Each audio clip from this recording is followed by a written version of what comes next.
Dieu te donnera la sagesse nécessaire. Et Dieu fera ce qu'il veut et ce qui doit être fait pour que cette vision se réalise. Il incline le cœur des rois dans sa main et il les dirige là où il le désire. Rien n'est impossible à Dieu. Rien ne lui est impossible. On doit être des gens de foi. Tu dois être un homme, une femme de foi. Tu dois être un jeune, un adolescent, une adolescente de foi. Tu dois croire, rester dans l'humilité, mais avoir foi. Rester dans l'humilité, mais avoir foi. Croire que Dieu va le faire, croire que Dieu peut le faire, parce que si tu es fou, Dieu t'utilisera. Si tu as la sagesse du monde, Dieu ne pourra rien faire avec, parce que l'homme psychique ne peut recevoir les choses de l'Esprit de Dieu. C'est une folie pour lui. Il ne peut les connaître, il ne peut les comprendre, c'est une folie pour lui. Mais l'homme spirituel, lui, a le discernement. Soyons des hommes et des femmes spirituels qui marchons dans l'Esprit, avec une vraie relation avec Dieu, avec une vraie intimité, une vraie communion avec Dieu, une vraie piété, une vraie vie de prière quotidienne, une vraie vie dans la parole de Dieu, où on médite la parole chaque jour, selon qu'il est écrit. Parfois on se demande, mais pourquoi ça ne va pas, pourquoi ça ne va pas? Et on demande aux gens de prier pour nous, mais est-ce que tu as médité la parole jour et nuit? Si déjà on la médite le jour, ce serait déjà bien. Le Seigneur dit, ne crains pas ce que tu vas souffrir. Voici le diable jettera quelques-uns de vous en prison, afin que vous soyez éprouvés, vous aurez une tribulation de 10 jours. Sois fidèle jusqu'à la mort, et je te donnerai la couronne de vie.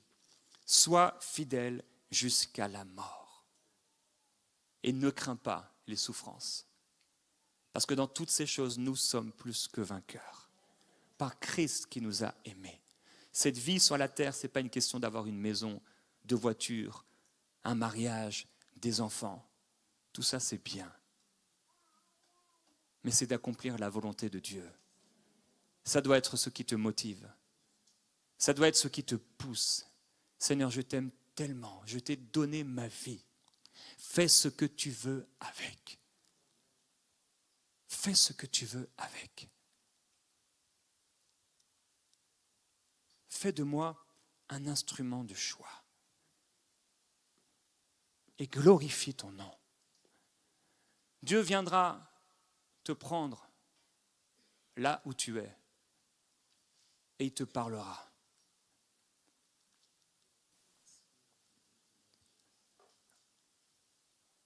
N'aie pas peur du prix à payer. Parce qu'il y a un prix à payer. Et plus on veut aller loin avec le Seigneur, et plus le prix sera important. C'est pourquoi peu vont loin. Parce que le prix est difficile. Mais comme je l'ai dit, plus on accepte également le prix à payer, et plus la gloire devient forte. Les expériences avec Dieu nous façonnent et nous forment. On est obligé de s'humilier sous la puissante main de Dieu. On est obligé d'aller dans le lieu secret, chercher sa face. Et là, il nous fortifie. Et ça devient des expériences, ça devient une réalité. La parole prend vie, prend forme. Elle nous façonne. On devient un avec la parole. Ce qui était jusque-là des versets deviennent des vérités, des expériences, une vie vécue avec Dieu. Ce que l'apôtre Paul a pu dire ici et là, ça devient notre propre expérience. Et ça devient extraordinaire. La vie avec Dieu est une aventure de foi, une aventure glorieuse. En réalité, finalement, quelque part, ceux qui souffrent le plus sont ceux qui s'arrêtent. Sont ceux qui restent dans le désert et qui y meurent. Parce que même s'il y a une souffrance pour les Josué et les Caleb, il y a surtout une gloire et une récompense dans cette vie présente et dans la vie éternelle. Dieu peut nous donner 100 fois plus dans cette vie présente parce qu'on a choisi de quitter une relation qui n'était pas à sa gloire. J'avais 18 ans et j'étais avec une fille, j'étais à Rennes, j'avais commencé des études de STAPS, de sport. Et j'étais avec cette fille. On venait de prendre un appartement. J'étais un peu rétrograde, tout en parlant du Seigneur à tout le monde. En priant tous les jours et en méditant la parole tous les jours, j'étais rétrograde. Et un jour, j'étais en train de conduire. Et le Seigneur m'a dit, quitte cette fille. Je dis, mais Seigneur, on vient de prendre un appartement, on va s'y installer dans quelques jours, dépenser de l'argent, etc. Il ne m'a pas parlé une deuxième fois. Je suis resté avec cette parole, quitte cette fille. Je suis rentré, j'ai quitté cette fille. Si je ne l'avais pas fait, je ne serais pas là aujourd'hui. Il est même possible que si je ne l'avais pas fait, EMCI n'existerait pas. Dieu aurait pu choisir quelqu'un d'autre, c'est vrai. Mais peut-être pas. Parce que peut-être que la deuxième personne n'aurait pas voulu, la troisième, la quatrième, la cinquième. Il y a des petites décisions qui coûtent,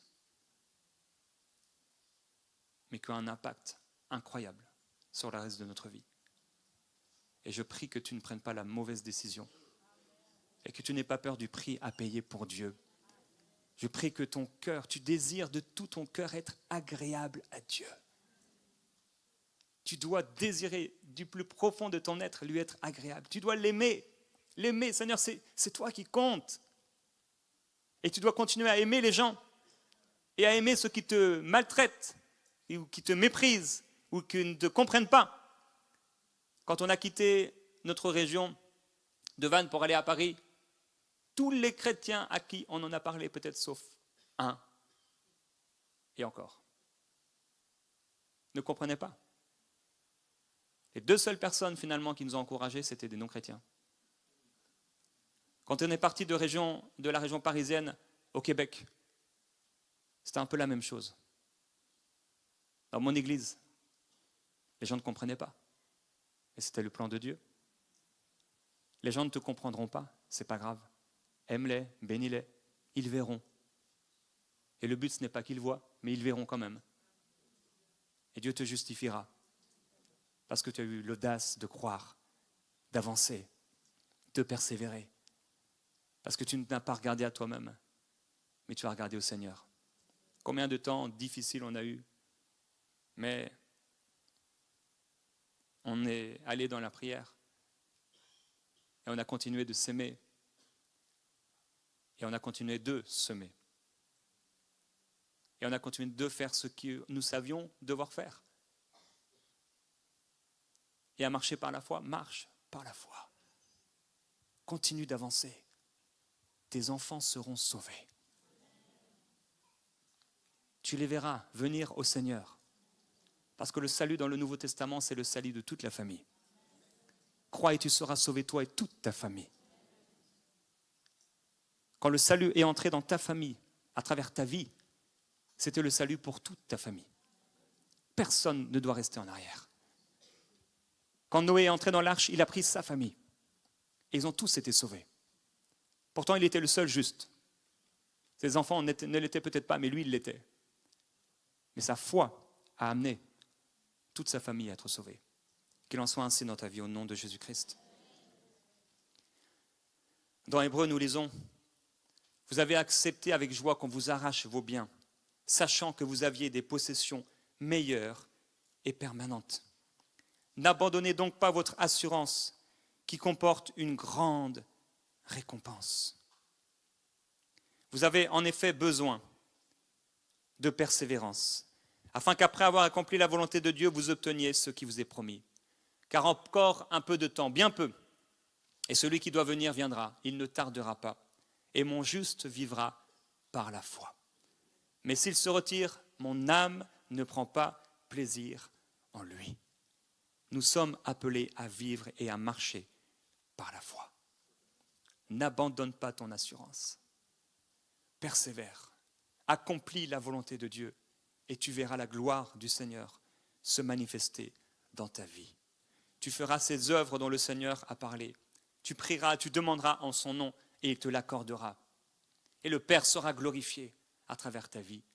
Jésus dit, je suis le cep et vous êtes les sarments. Celui qui demeure en moi et en qui je demeure porte beaucoup de fruits. Car sans moi, vous ne pouvez rien faire.